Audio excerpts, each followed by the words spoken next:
Perkenalkan, nama saya Yolanda Triviona, NIM 21053043, Prodi Pendidikan Ekonomi. Baik, pada pertemuan 13 ini saya akan menjelaskan yaitu proses supervisi pendidikan. Dalam proses ini terbagi atas yang pertama adalah perencanaan. Perencanaan di sini adalah mengacu pada kegiatan identifikasi permasalahan. Langkah-langkah yang dilaksanakan dalam perencanaan supervisi adalah yang pertama, mengumpulkan data melalui kunjungan kelas, pertemuan pribadi atau rapat staf. Yang kedua, mengolah data dengan melakukan koreksi kebenaran terhadap data yang dikumpulkan. Yang ketiga, mengklasifikasi data sesuai dengan bidang permasalahan. Yang keempat, menarik kesimpulan tentang permasalahan sasaran sesuai dengan keadaan yang sebenarnya. Yang kelima, menetapkan teknik yang tepat digunakan untuk memperbaiki atau meningkatkan profesionalisme pendidikan. Selanjutnya adalah yang kedua. Yang kedua di sini adalah pelaksanaan, di mana pelaksanaan merupakan kegiatan nyata yang dilakukan untuk memperbaiki atau meningkatkan kemampuan pendidik. Kegiatan pelaksanaan merupakan kegiatan pemberian bantuan dari supervisor kepada pendidik agar dapat terlaksana dengan efektif. Pelaksanaannya harus sesuai dengan perencanaan yang telah ditetapkan dan ada follow-up untuk melihat keberhasilan proses dan hasil pelaksanaan supervisi. Yang ketiga adalah evaluasi.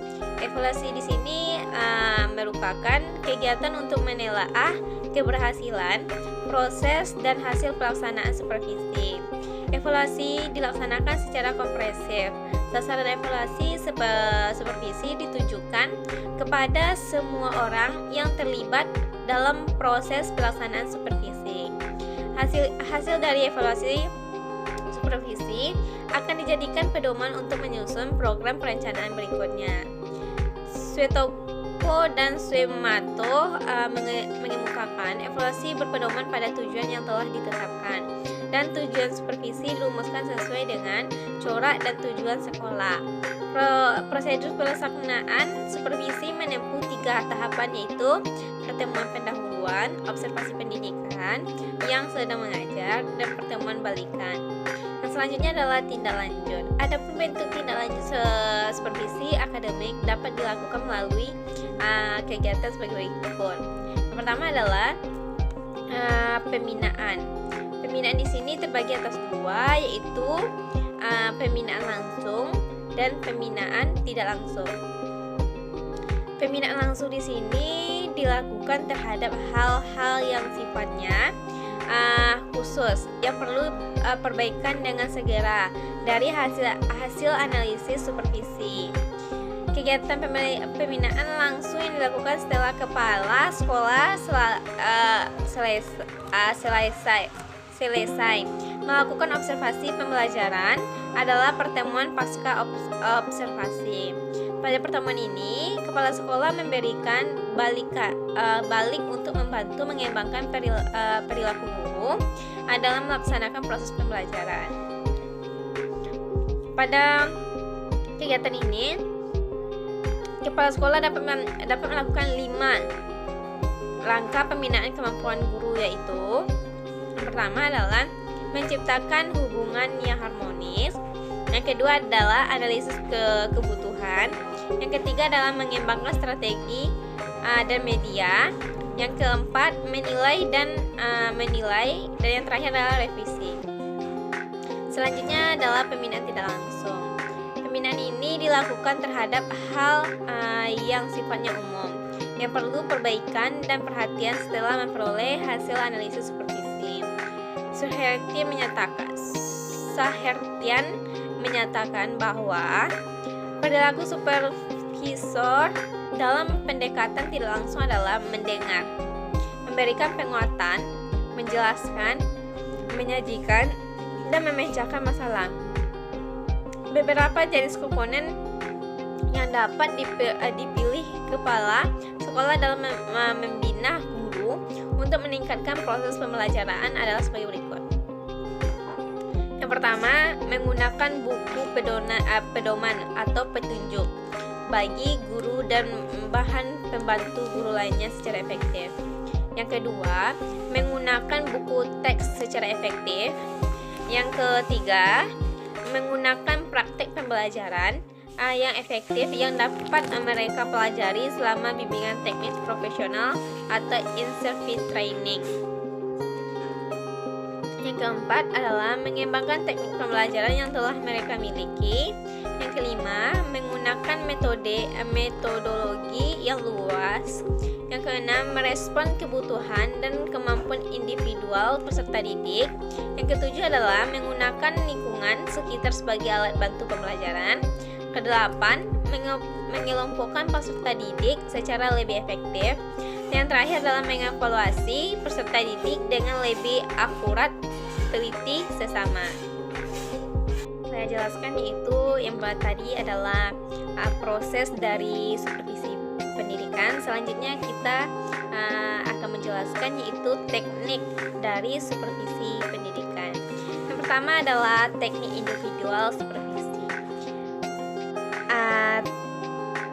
Adanya teknik kunjungan kelas. Teknik kunjungan kelas di sini merupakan teknik yang dilakukan supervisor ke dalam sebuah kelas, baik kegiatan dengan langsung untuk melihat atau mengamati guru yang sedang mengajar ataupun sedang tidak ada guru, atau sedang berisi siswa tetapi tidak ada guru yang mengajar. Yang kedua adalah teknik observasi kelas. Teknik observasi di kelas merupakan suatu teknik kunjungan yang dilakukan supervisor, baik pengawas atau kepala sekolah, ke sebuah kelas dengan maksud untuk mencermati situasi atau peristiwa yang sedang berlangsung di kelas yang bersangkutan. Yang ketiga adalah percakapan pribadi. Percakapan pribadi di sini merupakan dialog yang dilakukan guru oleh supervisinya yang membahas tentang keluhan dan kekurangan oleh guru yang mengajar. Yang keempat adalah percakapan kelompok. Percakapan kelompok di sini merupakan guru yang kurang percaya diri dan akan lebih baik jika dia diminta pendapat dia membutuhkan pendamping mungkin karena kurang berani dalam menyampaikan pendapatnya. Akan tetapi ketika ada orang lain, dia menjadi percaya diri dalam mengemukakan pendapatnya. Sebagai alasan utama bahwa wawancara tidak terlalu ingat siapa yang berpendapat seperti yang dia katakan. Yang kelima adalah intervisitasi, mengunjungi sekolah lain. Teknik intervisitasi adalah saling mengunjungi antara guru yang satu dengan guru yang lain yang sedang mengajar. Yang keenam adalah menyeleksi berbagai sumber materi untuk belajar. Teknik pelaksanaan supervisi ini berkaitan dengan aspek belajar mengajar dalam usaha memberikan pelayanan profesional kepada guru. Supervisor pendidikan akan menaruh perhatian terhadap aspek-aspek proses belajar mengajar sehingga diperoleh hasil yang efektif. Yang G adalah menilai diri sendiri. Guru dan supervisor melihat kekurangan masing-masing, yang mana ini dapat memberikan nilai tambah pada hubungan guru dan supervisor tersebut, yang akhirnya akan memberikan nilai positif bagi kegiatan belajar mengajar yang baik. Yang H adalah supervisi yang memakai para siswa. Teknik ini merupakan menanyakan kepada siswa tentang belajar mengajar dan materi yang telah diajarkan. Yang kedua adalah teknik kelompok supervisi. Teknik kelompok supervisi yang A adalah penemuan orientasi bagi guru baru. Pertemuan orientasi adalah pertemuan antara supervisor dan supervisi, terutama guru baru. yang bertujuan menghantar supervisi memasuki suasana kerja yang baru. Yang B, rapat guru.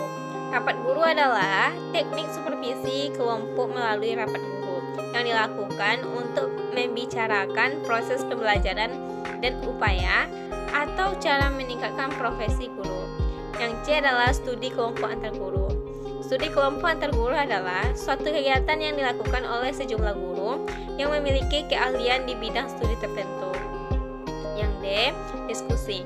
Diskusi di sini adalah perutkan pikiran atau bulatkan pikiran atau pendapat tersebut melalui satu percakapan tentang suatu masalah untuk mencari alternatif pemecahannya. Pemecahan dari masalah tersebut. Yang ini adalah workshop. Workshop adalah suatu kegiatan belajar kelompok yang terjadi dari sejumlah pendidik yang sedang memecahkan masalah melalui percakapan dan bekerja secara kelompok. Yang F adalah tukar menukar pengalaman. Tukar menukar pengalaman di sini merupakan di mana tukar menukar pengalaman di sini merupakan adalah teknik penjumpaan di mana guru menyampaikan pengalaman masing-masing dalam mengajar terhadap topik-topik yang sudah diajarkan, saling memberi dan menerima tanggapan dan saling belajar satu dengan yang lainnya. Yang dia adalah teknik diskusi panel. Teknik diskusi panel di sini sebuah kelompok atau suatu kegiatan kelompok dalam situasi tatap muka bertukar informasi atau untuk memutuskan sesuatu keputusan tentang masalah tersebut. Yang H adalah teknik seminar. Teknik seminar ini adalah rangkaian kajian yang diikuti oleh satu kelompok untuk mendiskusikan, membahas dan memperdebatkan suatu masalah yang berhubungan dengan topik. Yang I adalah teknik simposium. Teknik simposium di sini adalah pendidikan untuk membahas masalah pendidikan. Simposium yaitu pidato-pidato pendek yang meninjau suatu topik dari aspek-aspek yang berbeda. Yang I adalah teknik yang J, teknik demonstrasi mengajar. Teknik demonstrasi mengajar adalah cara mendemonstrasi mengajar di hadapan guru dalam mengenalkan berbagai aspek dalam mengajar di kelas oleh supervisor. Yang K adalah teknik bulletin supervision, suatu media yang bersifat cetak, di mana di sana didapati peristiwa-peristiwa pendidikan yang berkaitan dengan cara-cara mengajar, tingkah laku siswa, dan sebagainya. Diharapkan ini dapat membantu guru untuk menjadi lebih baik. Dan yang terakhir adalah organisasi profesi. Organisasi profesi di sini adalah Organisasi Guru Indonesia adalah PGRI. Sedangkan dosen mempunyai organisasi sendiri yaitu DI, Asosiasi Dosen Indonesia. PGRI adalah lembaga profesi yang melindungi guru secara lembaga dalam segala sesuatu yang akan merusak cita guru,